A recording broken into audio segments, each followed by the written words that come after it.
Well, actually, I am the sort of servant in chief of our son and of my wife. Both of them require help, and we are fortunate enough that we have helpers who look after them. But they require help all the time, and I am the sort of the person available all the time, and certainly that has a great effect on one's life. That to transmute, to convert suffering into service is one of the methods of therapy which I have seen demonstrate, I have experienced. To such an extent, as Mother Teresa would say, love till it hurts. We did not know. And I've different era also. So well, no, we were in Washington. We did not know what it meant that he has a brain injury and what will be the consequence. And I remember a wonderful old man, Dr. Kennedy.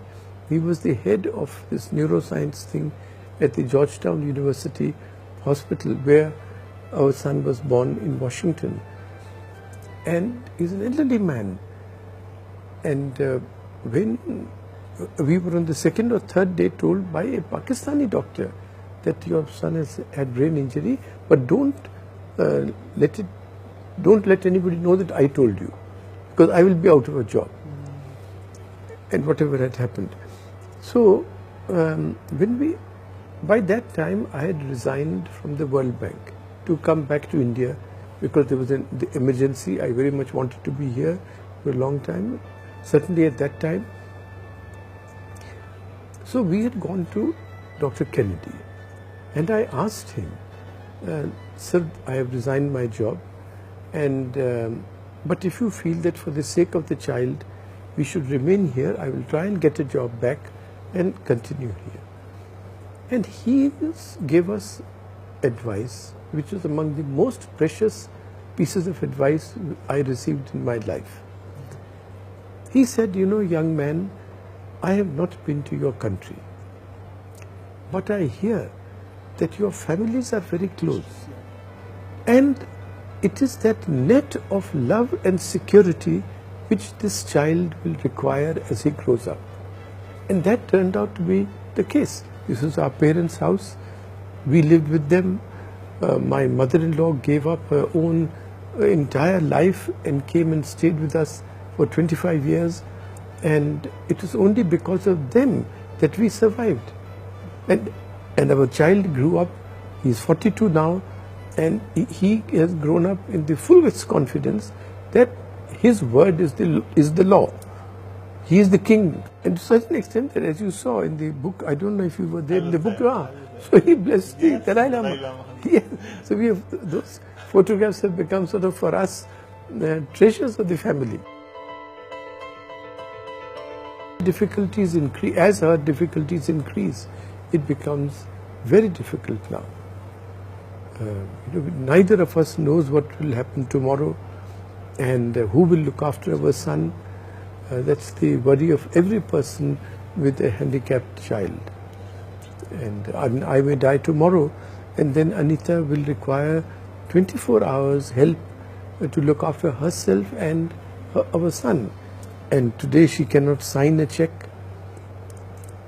So we've had to set up a trust so that her sisters and her brother and Mrs. Bimal Jalan, her closest friend, they can then operate all our savings on behalf of my wife and their child. So these special problems are arising now as we age. Life, his difficulties certainly endow one with a sense of proportion. Supposing somebody abuses me on this damn fool Twitter or social network, how does it matter?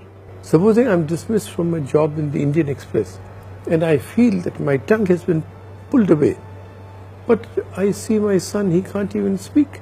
So I get a sense of proportion. I think one is to serve them unconditionally. Do not sit. Service must be non-judgmental, because the mind gives us so many reasons for not serving. Yes. So you should recognize them, that they are excuses which the mind is manufacturing. And therefore it will be best for us to not judge, but just serve. There is a very good sentence of the Dalai Lama. If you want to be truly selfish, help someone. Wow, what a line. Beautiful line. So I have added a footnote to that. Yeah. That is, if you want to be truly selfish, help someone who cannot do anything in return to you, for you. You see, if you help some big fellow, some businessman or prime minister or some fellow, but when you serve a child who cannot do anything for you, or when you give an anonymous donation, then there is no way when you can expect anything in return. Then service has truly a therapeutic effect.